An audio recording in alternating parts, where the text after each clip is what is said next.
So good morning again. Good morning.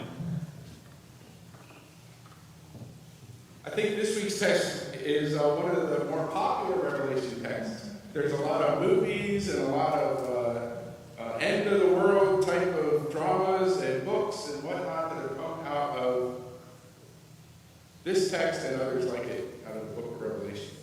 And I think because of the dragon and the beast and all the imagery about things that really, if we're to be honest, they really don't make any sense, do they? And so when I said we're going to do a summer series on the book of Revelation, I bet this is one of the texts where some of you said, I don't know that we should do that. I bet this is one of the texts you had in mind when you were thinking, I don't know about this book of Revelation. Why would we read the book of Revelation?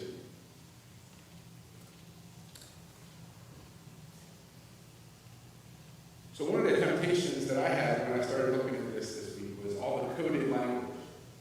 I was like, ooh, the 6 and the 6 and the 6. What does all that mean? And then I started thinking, the dragon and the beast, who might those people be? Then I started thinking about all these things that really don't affect my faith. And so I came up with some questions. What do we get out of biblical horror stories? There's a lot of biblical horror stories throughout the Old Testament and throughout the New Testament.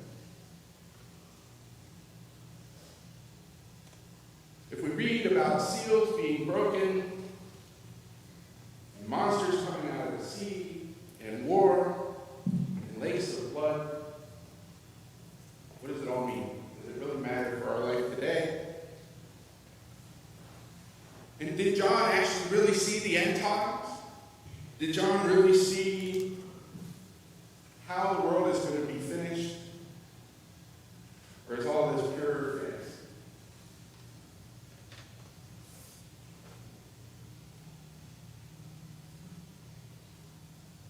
So I was tempted to do what many people have done throughout the ages. Martin Luther was one of them. He was like, I can't stand the book of Revelation. And then he started reading the book of Revelation and he started trying to figure out, okay, can I calculate when Jesus is coming back by all these symbols and all these little things that are going on in the book?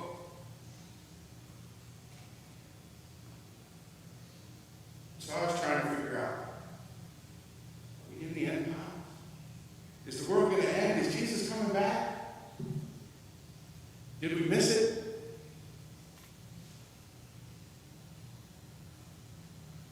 And then I started thinking about Chinese food. So stay with me. Chinese food. All right? One of my favorite things in my childhood was when our family would all pack ourselves into the car with whatever guests were at our house for that summer or for that time. We never seemed to get Chinese food unless we had a lot of guests. But we'd order a variety of the foods. And we'd have them all put in the center of the table. And so we'd get the different vegetables and the different meats and the different egg rolls and all the stuff. And we'd have it all put in the middle.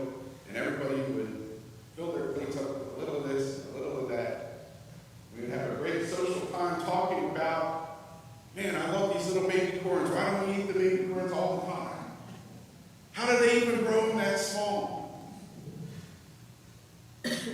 Water chestnuts.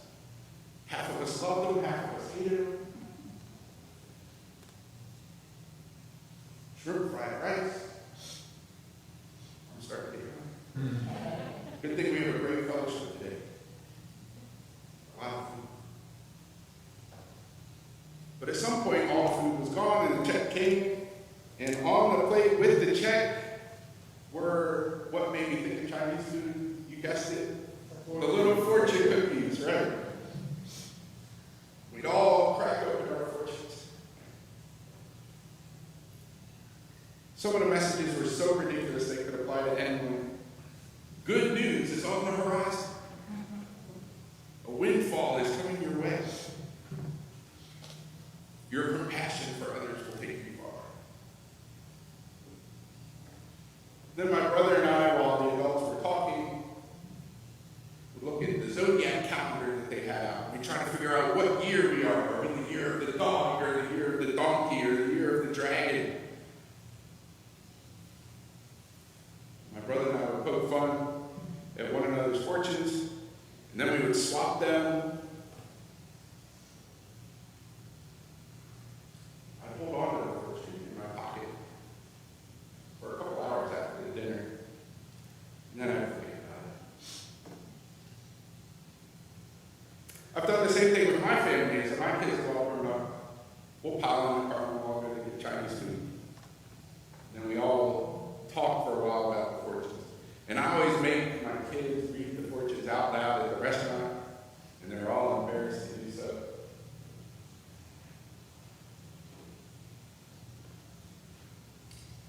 But I was thinking we could focus on the fortunes, we could focus on this set of words that maybe are describing something in the future, maybe they're not.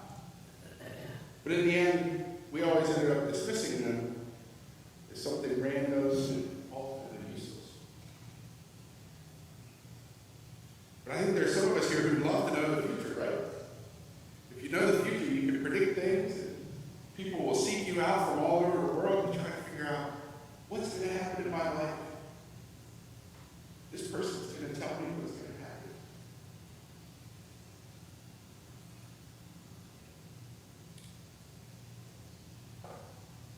If we become revealers of hidden mysteries of the world since time began,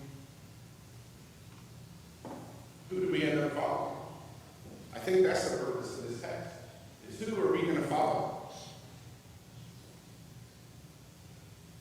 I think if we start following our own thoughts and our own predictions of the future, we stop following Jesus.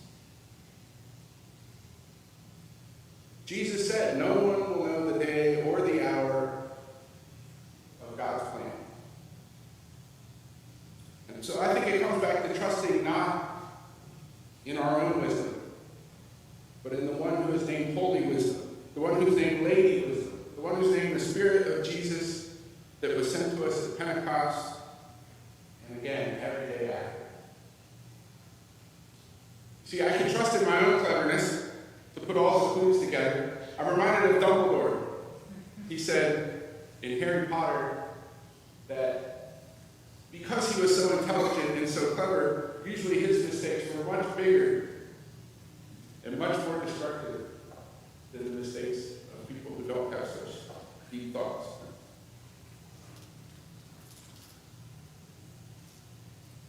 So in my cleverness, I started trying to figure out all this stuff. I started to figure out the numerology, the 666, the number of the person. And I read that the number 6 is an imperfect number. 7 is the perfect number. And so we humans are always going to fall a little bit short of perfection. And so the trinity of the 7 is this perfect number for God. The trinity of the 6 is this completely imperfect number of humans. And then I started looking at the heads of the beast, and who are all these different animals referring to? And I started getting all excited. And then I said, it says it right here in the middle of the text. All the people worshipped this beast. All the people's focus was on trying to figure out all of these symbols.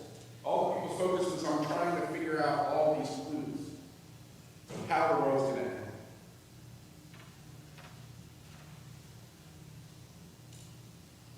There's times that I find that I seek after the immediate gratification of what the world has to offer instead of the long-term gratification of what God's love has to offer.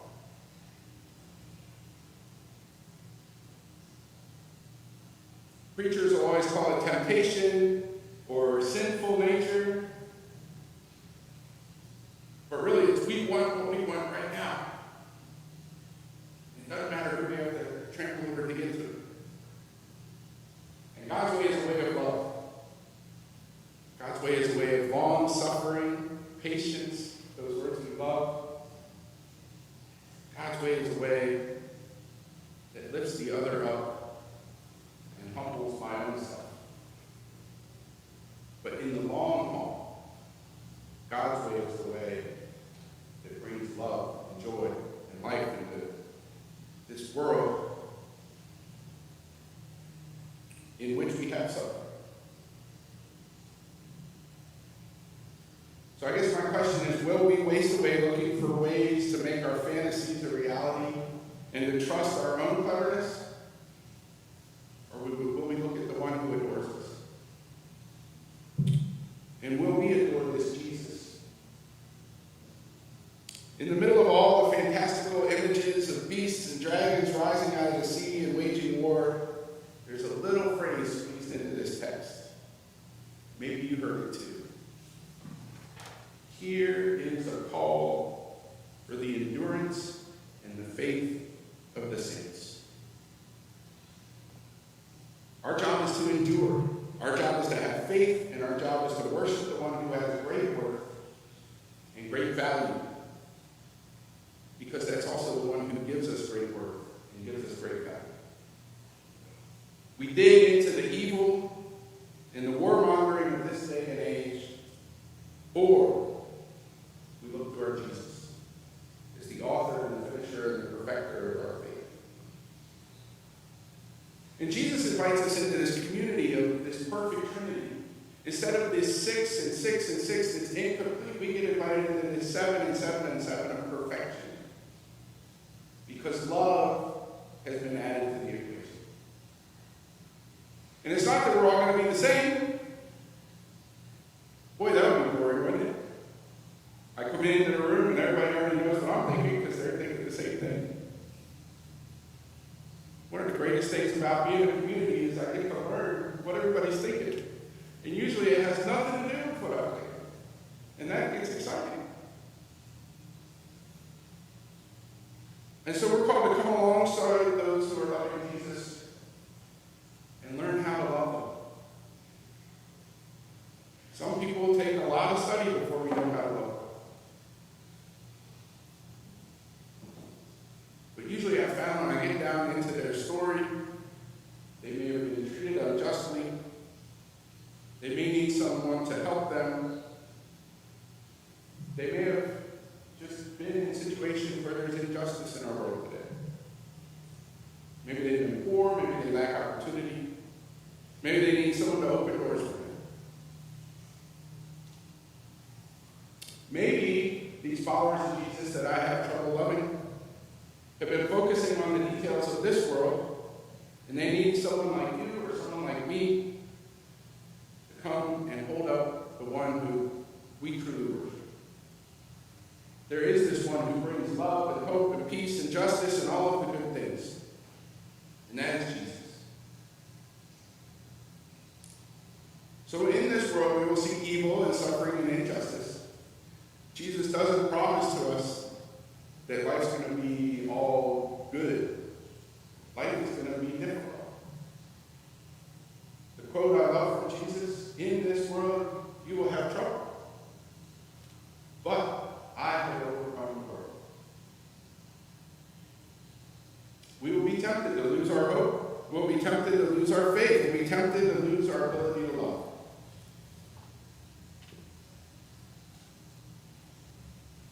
Jesus wants us to be wise to name those things that are evil in our world, to name this beast and this dragon that John was referring to for our generation.